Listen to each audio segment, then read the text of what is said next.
Hi guys, this is me एनली और इस चैनल पे मैं वीडियोस बनाता हूँ सेल्फ इम्प्रूवमेंट और रिलेशनशिप एडवाइस के बारे में।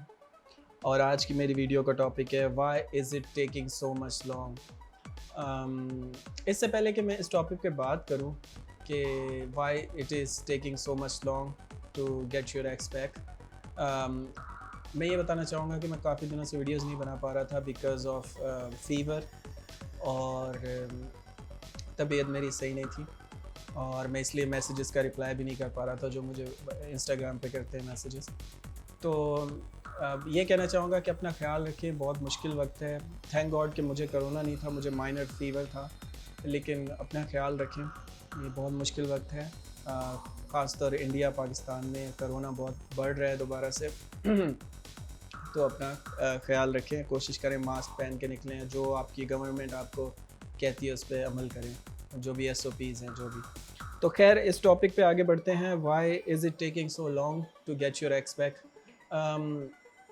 मोस्ट ऑफ द टाइम अक्सर गाइज़ मुझे मैसेज करते हैं कि मैंने नो कॉन्टैक्ट रूल पे अमल कर लिया, 2 महीने को हो गए, 3 महीने हो गए, मेरी एक्स का कोई पता नहीं है, क्या वो मूव ऑन हो गई है, क्या वो वापस आएगी भी या नहीं? तरह-तरह के ज़हन में सवाल आ रहे हैं आपके। उसकी रीज़न्स क्या हो सकती हैं, उसको ज़रा डिस्कस करते हैं।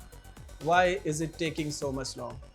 इसकी पहली रीज़न तो ये हो सकती है कि मेबी आपके ब्रेकअप के आखिरी दिनों में आपने बहुत ज़्यादा फ़ाइट वगैरह की होगी, जिसकी वजह से उन्हें वापस आने में प्रॉब्लम हो सकती है, क्योंकि वो जब भी वापस पीछे मुड़ के देखेंगे तो उन्हें वो लड़ाई झगड़ा याद आएगा और फिर उनका दिल नहीं करता वापस आने में। हाँ, लेकिन अच्छी बात यह है कि अगर आप नो कॉन्टैक्ट रूल पे डटे रहेंगे, अमल करेंगे, तो एक वक्त ऐसा भी आएगा कि वो आपको आपकी बुरी यादें उनके दिमाग से मिट जाएंगी। फेडिंग अफेक्ट बायस इसे कहते हैं। और अच्छी यादें उनको याद आएंगी, तो वो आपके पास वापस आ जाएंगे और आने के चांसेस बढ़ जाते हैं। सो इसलिए नो कॉन्टैक्ट रूल पे डटे रहना लाजमी है। दूसरी रीज़न ये होती है कि वो शायद स्लोली मूव ऑन कर रहे हों। मे बी आप बहुत पाबंदियाँ लगाते हो उनको उनके ऊपर इन अ रिलेशनशिप, और अभी उन्हें मौका मिला हो थोड़ा आज़ादी फ़ील करने का, तो मे बी अगर 2 महीने गुज़र गए और आपको लगता है कि वो वापस नहीं आ रहे, तो मे बी वो शायद अभी तो उस आज़ादी के रिलीफ़ पीरियड को एन्जॉय कर रहे हों, अपने दोस्तों के साथ घूम रहे हों, या अगर किसी नए रिलेशनशिप में, मे बी क्या पता वो रीबाउंड रिलेशनशिप में हो, क्योंकि अगर वो रीबाउंड रिलेशनशिप में होंगे तो वो न्यू पर्सन को डिस्कवर करेंगे, आपको उससे कंपेयर करेंगे। और अच्छी बात ये है रीबाउंड रिलेशनशिप की कि ये आपके फेवर में ही है, क्योंकि मोस्टली रीबाउंड रिलेशनशिप ज़्यादा चलते नहीं हैं लंबे, ठीक है। तो वो सिर्फ लोग रीबाउंड रिलेशनशिप में आते इसलिए हैं कि अपने दिल के दर्द को ख़त्म कर सकें, मिनिमाइज़ कर सकें, उसे मिनिमम कर सकें क्वांटिटी उसकी। तो जैसे कि मिसाल के तौर पे अभी जो आपको पेन फ़ील हो रहा है कि वो कहाँ है, आई मिस देम, इसी तरह उन्हें भी फ़ील होता है। तो वो आपके पास वापस इसलिए नहीं आते क्योंकि मेबी उन्हें लगता है कि अब उनकी ईगो को हर्ट होगा, क्योंकि उन्होंने आपको छोड़ा है और वो दोबारा वापस आएँगे तो ईगो को हर्ट होगा, या क्या पता आप उन्हें सही से रिसीव ना करें, आप उनसे लड़ाई झगड़ा करें और ये वो। तो इसलिए वो किसी दूसरे से रिलेशनशिप में चले जाते हैं, या मोस्ट ऑफ द टाइम पहले ही उन्होंने कोई ढूँढा हुआ होता है। और वो इसलिए होता है क्योंकि आपसे अट्रैक्शन कम हो जाती है। आपने शुरू में तो शायद, जैसे मैं हमेशा कहता हूँ, शुरू में तो आप अट्रैक्टिव थे उनकी नज़र में, मेबी आपने कुछ ऐसा किया जिनकी वजह, कुछ आपकी ऐसी आदतें थी जिनकी वजह से आहिस्ता-आहिस्ता उनका दिल खट्टा हो गया आपसे, और उन्होंने सोचा आपसे दूर जाया जाए, और उन्हें कोई और person at the same time पसंद भी आने लग जाता है, जब किसी और से इंटरैक्ट करते हैं वो। और आपसे क्योंकि आपको ज़्यादा जानते हैं तो आपकी आदतें बुरी लगती हैं। नए पर्सन को अभी डिस्कवरी होती है कि कैसा होगा, किस तरह इसकी आदतें होंगी, क्या करता है, कहाँ जॉब करता है, कि बिज़नेस है, क्या है।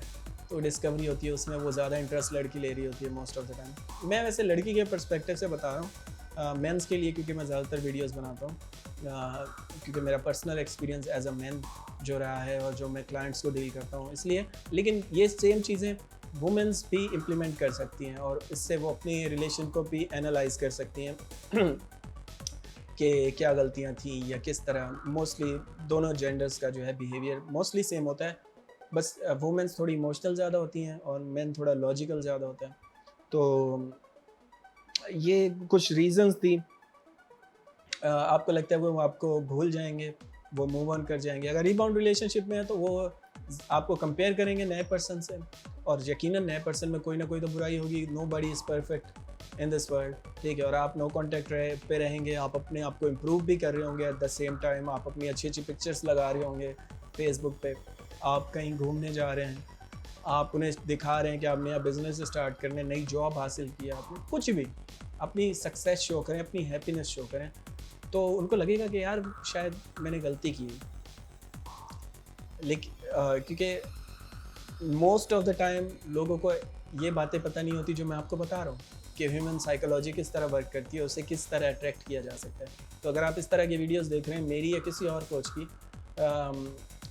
तो आप 95% लोगों से अलग हैं। आप उन टोटल 5% लोगों में आ जाएंगे जिनको रिलेशनशिप और इसकी नॉलेज है। तो इस तरह आपके एक्स के वापस आने के चांसेस बढ़ जाते हैं, क्योंकि मैं आपको बता रहा हूँ कि आपको क्या क्या करना है। और अगर वो नहीं भी आए, वैसे तो चांसेस 90% है, 10% शायद उन्हें वाकई में सच में कोई अच्छा और मिल जाए, जिसके ओनली 10% चांसेस हैं। तो फिर भी आपको टेंशन नहीं लेनी, क्योंकि कोई नया रिलेशनशिप में अगर आप जाएंगे तो उसके लिए आप बेटर पर्सन हैं, क्योंकि उसने एक्सपेक्ट नहीं किया होगा ऐसा पर्सन को जिसको ये बातें पता हो, ये डिटेल में मैं जो आपको चीज़ें बताता रहता हूँ। सो कुछ रीजंस जैसे मैंने कि आपको बता दिए, एक तो या तो वो रीबाउंड रिलेशनशिप में होंगे तभी वो वापस नहीं आ रहे, या फिर फ्रेंड्स और उनकी फैमिली ने उन्हें एडवाइस किया होगा। फ्रेंड्स और फैमिली बहुत ज़्यादा एडवाइस करते हैं कि नहीं वापस नहीं जाओ, क्या है उसमें, ये है वो है, तुम बहुत अच्छी हो या तुम बहुत अच्छे हो, छोड़ उसको, क्या मिलेगा, वो लड़की तुम्हारे काबिल नहीं है या वो लड़का तुम्हारे काबिल नहीं है। इस तरह के उनके फ्रेंड्स और उनकी फैमिली भी उनको बहुत से मशवरे देती है। उनको तो नहीं पता कि आपका कितना इंटीमेट रिलेशन था, आप कितने क्लोज थे एक दूसरे से। तो इस वजह से भी वो स्ट्रॉन्ग अभी तक डटे हुए हैं, वो आपसे कांटेक्ट नहीं कर रहे काफ़ी महीने गुजरने के बाद। ये रीज़न हो सकती है। फियर ऑफ रिजेक्शन हो सकता है। Fear of rejection main cause है जो मुझे लगता है जिसकी वजह से एक्सेस जो वापस आने से डरते हैं, क्योंकि उनको पता है कि उन्होंने ब्रेकअप किया आपसे और आपने उन्हें ब्रेकअप दे दिया। यस, आपने कहा ओके, और आप नो कांटेक्ट रूल पे चले गए, आपने कोई मैसेज नहीं किया, कोई कांटेक्ट नहीं किया। तो अब उन्हें फियर है, डर है कि आप उन्हें किस तरह रिसीव करेंगे, क्या आप उनसे अच्छे से बात करेंगे। उन्हें लगता है क्या पता आप उन्हें बुरा भला बोलें, क्या पता आप उन्हें ब्लॉक कर दें डायरेक्ट जैसे वो मैसेज करें। तो ये फियर ऑफ रिजेक्शन, क्योंकि कोई इंसान नहीं चाहता कि उसकी ईगो को हर्ट हो, ठीक है। और जब वो आपको मैसेज करते हैं आफ्टर ब्रेकअप, अगर वो वापस आती है और आपको मैसेज करती है, तो इट मीन्स उसने अपना 50% ईगो तो ऑलरेडी तोड़ दी है। It means she care about you या ही केयर्स अबाउट यू। अगर उन्होंने एक मैसेज भी आपको किया है तो it means they are interested, क्योंकि बेवजह क्यों आपको कोई मैसेज करेगा, ठीक है। और मोस्ट ऑफ द टाइम जो मैसेज एक्स आपको करते हैं, चाहे वो लड़की हो लड़का हो, वो कोई अजीब से फजूल सा रीज़न होता है जो रियल में कोई ताल्लुक भी नहीं होता। मिसाल के तौर पे तुम्हारा कुत्ता कैसा है, या मैं फ़लाँ रेस्टोरेंट गया था, तुम्हारी याद आई, या कुछ भी इस तरह का जो रेलिवेंट भी नहीं होगा। आपको लगेगा ये क्या सवाल है, या कोई बुक के बारे में पूछ लेगा, या कुछ ऐसे कॉलेज के बारे में, या अगर यूनिवर्सिटी में आप हैं तो शायद वो आपसे पूछे कि कल क्लास थी या नहीं। तो ये बहाना होता है, और ये बहाना होता है आपसे कांटेक्ट करने का। तो इट मीन्स 50% वो अपनी ईगो को ऑलरेडी तोड़ चुके हैं।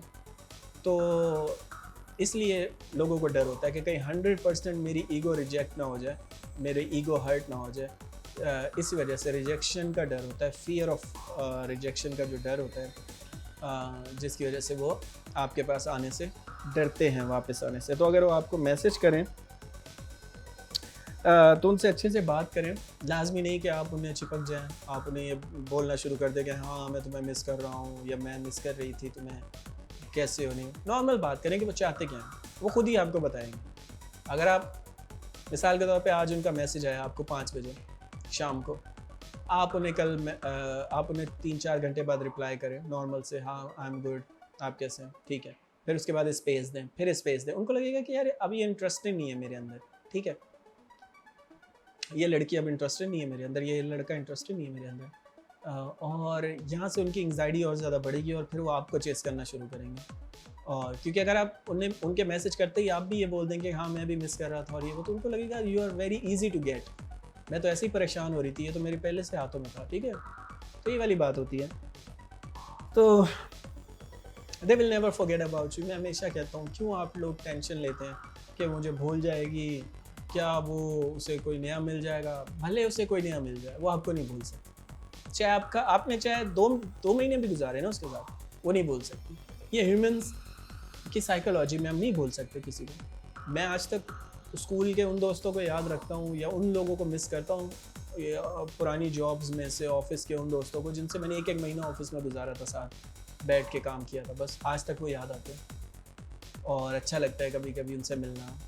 होता है, हम कभी किसी को भूल नहीं सकते। और स्पेशली इंटीमेट रिलेशनशिप में अगर आप रहे हैं, आप you are emotionally connected to each other romantically, तो वो आपको नहीं भूल सकते। तो आप ये टेंशन छोड़ दें, बल्कि आप जितना ज़्यादा स्पेस देंगे उतना ज़्यादा वो आपको मिस करेंगे। अगर आप उनसे कनेक्शन बनाए रखेंगे तो उनके दिमाग में वैलिडेशन होगी कि यार ये मेरे ऑलरेडी हाथ में, मैं कभी भी इसको हासिल कर सकता हूँ या कर सकती हूँ।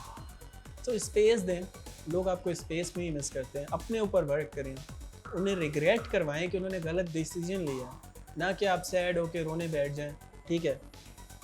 वो ह्यूमंस हमेशा उस दूसरे इंसान को वैल्यू देते हैं जो अपने आप को वैल्यू देता हो, ठीक है। अगर आप अपने आप को वैल्यू देते हैं, अगर आपको फ़र्क नहीं पड़ता कौन आ रहा है कौन जा रहा है आपकी लाइफ से, ठीक है, सिवाय आपके फैमिली की केयर करना लाजमी है, माँ बाप भाई बहन, दीज आर इम्पोर्टेंट पर्सनस। इनके अलावा you don't have to worry about any, ठीक है। कोई आ रहा है अपनी मर्ज़ी से आएगा, कोई जाएगा अपनी मर्ज़ी से जाएगा। You don't have to worry about, आपको अपने ऊपर वर्क करना है और they will never forget about you. और ये लॉन्ग इसलिए लग रहा है, लॉन्ग आपको लग रहा है क्योंकि आप दिन गिन रहे हैं। यही तो प्रॉब्लम है। मैं अक्सर लोगों को कहता हूँ कि आप दिन क्यों गिन रहे हैं। जब आपका ब्रेकअप होता है आप वो सोचते हैं अच्छा मैं नो कॉन्टैक्ट रूल पे अमल कर लिया है, अमल करूँगा और उन्हें वापस लाऊंगा। फिर आप दिन गिनना स्टार्ट कर देते, अच्छा 30 दिन गुजर गए, 25 दिन गुजर गए, 35 दिन गुजर गए, 40 डेज़ हो गए, अभी तक वापस नहीं। आप दिन गिन रहे हैं, आप प्रोग्रेस नहीं कर रहे हैं। आपको पहले दिन से ये सोचना चाहिए कि मेरी लाइफ में वो नहीं है, ख़त्म, सब खत्म।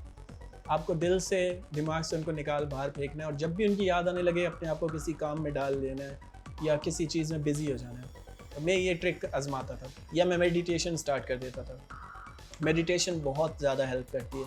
मुझे जब भी ये फील होता था कि यार मुझे बहुत ज़्यादा याद आ रही है अपनी एक्स की, मैं मेडिटेशन स्टार्ट कर देता था। बैठ के सब कुछ मोबाइल सब कुछ साइड पर रखा, मेडिटेशन किया, 15-20 मिनट सुकून मिल जाता था। फिर उसके बाद मैं अपना काम स्टार्ट कर देता था। Meditation is very important.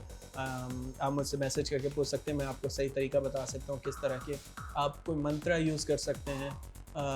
अगर आप इस्लामिक है, मुस्लिम हैं तो आप रिलीजियस जो भी चीज़ें हैं वो पढ़ सकते हैं। अगर आप क्रिश्चियन हैं या हिंदुज़म से ताल्लुक़ रखते हैं तो आप जो आपके मंत्राज हैं वो आप मेडिटेशन के दौरान दोहरा सकते हैं, जो आपको एनर्जी फील करवाएंगे और अच्छा फील करवाएंगे। तो आज के लिए इतना ही। If you have any message you can send me on Instagram, I would love to help you guys and never lose hope, I am with you. कोई भी मसला हो मुझसे पूछ लिया करें मैसेज करके और लाइक करें, सब्सक्राइब करें। Thanks for watching, have a good day.